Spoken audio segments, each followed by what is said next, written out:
Kelompok perlawanan Palestina di jalur Gaza dilaporkan telah mengadopsi strategi tempur yang dimodifikasi dalam menghadapi militer Israel.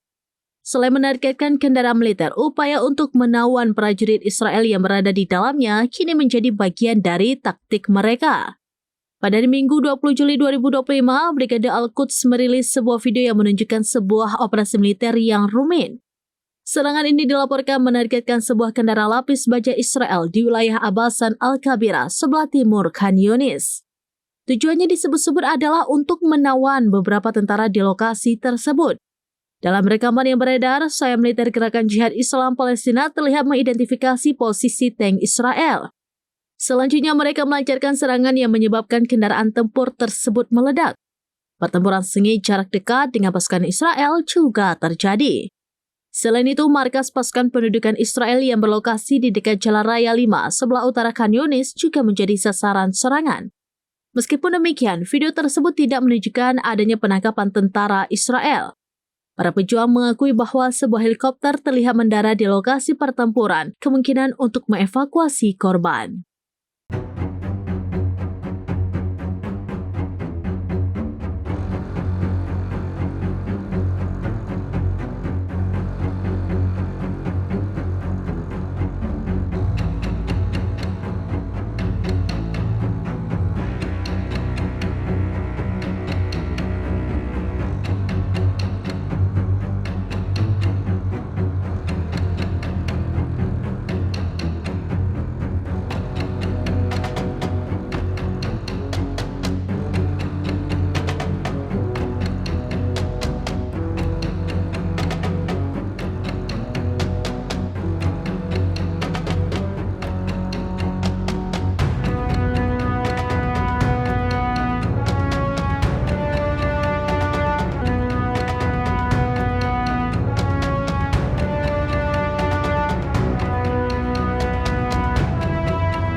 Download Tribun X sekarang, menghadirkan lokal menjadi Indonesia.